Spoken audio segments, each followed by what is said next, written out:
পদক্ষেপ করতে হবে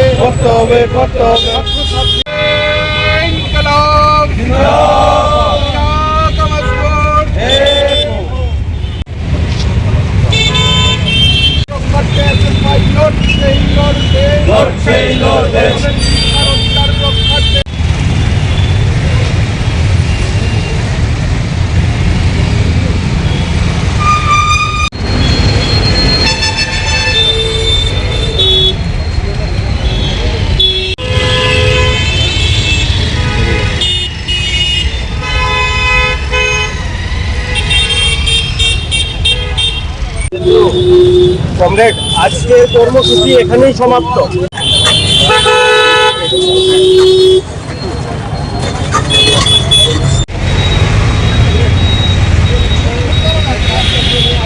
আমাদের বড় প্রবেশিকা পরীক্ষা হচ্ছে নিট পরীক্ষা, এবং এই পরীক্ষার মাধ্যমে ভবিষ্যৎ প্রজন্মের চিকিৎসা বিজ্ঞান বা ডাক্তার হিসেবে যারা নির্বাচিত হবে, সেই পরীক্ষা হচ্ছে নিট পরীক্ষার মাধ্যমে বিবেচিত হয়। আমাদের দেশে এই নিট পরীক্ষায় কেলেঙ্কারি বা প্রশ্নপত্র ফাঁস হয়েছে, এটা নতুন নয়। 2024 সালের পর 2026 সালেও এই নিট পরীক্ষার প্রশ্নপত্র ফাঁস হয়েছে, এবং আমরা সকলেই জানি বা অবগত আছি এই নিট পরীক্ষা ফাঁস হওয়ার পেছনে যারা জড়িয়ে আছে তারা হচ্ছে শাসক দলের নেতা, রাজস্থানের বিজেপি দলের দুই ভাই, যারা সরাসরি এই পরীক্ষার প্রশ্নপত্র ফাঁসের সাথে জড়িয়ে আছে। এবং আমরা যেটা লক্ষ্য করলাম, এই প্রশ্নপত্র ফাঁসের ফলে আমাদের দেশের 20 জন ছাত্র ও ছাত্রী ইতিমধ্যেই যারা আত্মহত্যা করেছে, এবং আমরা এসএফআই মনে করি এটা আত্মহত্যা নয়, এটা হচ্ছে এক ধরনের খুন। এবং এই খুনের সাথে যারা জড়িয়ে আছে তারা হচ্ছে আমাদের দেশের শাসক দল, আমাদের দেশের শিক্ষামন্ত্রী ধর্মেন্দ্র প্রধান। আমাদের দেশে গত 10 বছরে প্রায় 79টি পেপার লিক হয়েছে সর্বভারতীয় ক্ষেত্রে, এবং আমরা যেটা লক্ষ্য করেছি প্রায় 57 থেকে 58টা পেপারের পরীক্ষা রি এক্সাম করতে হয়েছে। এই অবস্থায় আমাদের দেশের মধ্যে পেপার লিক একটা শিল্পে পরিণত হয়েছে, এবং আমরা মনে করি এই যে বিজেপির আমলে বা বিজেপির এই যে রাজত্বে যেভাবে পেপার লিক হচ্ছে, ছাত্রদের ভবিষ্যৎ নিয়ে যেভাবে ছিনিমিনি খেলছে বিজেপি, এই ছিনিমিনি খেলার বিপরীতে গিয়ে আমরা এসএফআই লড়াই করছি, এবং আমরা এসএফআই দাবি করছি সরাসরিভাবে ধর্মেন্দ্র প্রধানকে পদত্যাগ করতে হবে, এনটিএ বাতিল করতে হবে। এবং এই দাবিতে এসএফআই সারা দেশের মধ্যে লড়াই করছে।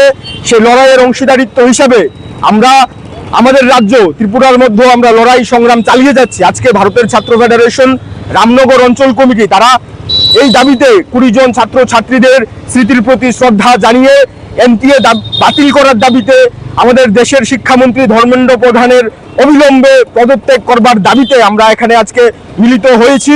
এবং আমরা এটাও বলতে চাইছি, ধর্মেন্দ্র প্রধান যদি পদত্যাগ না করে দিল্লির যন্তর মন্তর থেকে, আগরতলা শহর থেকে এই রামনগর অঞ্চল, আমাদের রাজ্যে সকল অঞ্চল স্তরে, বিভাগীয় স্তরে আমাদের যে সংগ্রাম চলছে, এই সংগ্রামের ধার আরো বাড়বে। এবং আমরা আবারও দাবি করছি এনটিএ বাতিল করতে হবে, ধর্মেন্দ্র প্রধানের পদত্যাগ করতে হবে। এবং আমরা এটা হুঁশিয়ারি দিতে চাইছি, ধর্মেন্দ্র প্রধান যদি পদত্যাগ না করে আমাদের সংগ্রাম আরো বাড়বে। এবং এই সংগ্রামে আমরা সকল অংশের জনগণকে একত্রিত হবার জন্য আহ্বান করছি। এটা শুধুমাত্র যারা এসএফআই করে তাদের দাবি না, যারা শিক্ষা নিয়ে ভাবেন, শিক্ষা অনুরাগী মানুষজনেরা আছেন, যারা শিক্ষার কথা চিন্তা করেন, তাদের সকল অংশের জনগণকে আমরা আহ্বান করছি, এগিয়ে আসুন, ঘর থেকে বেরিয়ে আসুন। এই দূরত্ব থেকে যদি ছাত্রদের জীবনকে রক্ষা করা না যায়, আমাদের আগামী প্রজন্মকে আমরা রক্ষা করতে পারবো না। তাই আমরা সকল অংশের জনগণের কাছে এই আহ্বান আমরা করছি।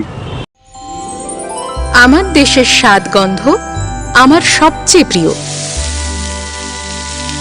আমার জয় যেমন দেশের জয়, দেশের আনন্দ মানে আমার আনন্দ। লংতরাইয়ের গুঁড়ো মশলা হোক বা সর্ষের তেল, আমার দেশের প্রোডাক্ট। আর সেই লংতরাই দিয়ে রান্না যখন খাই তখন পাই দেশের স্বাদের আনন্দ।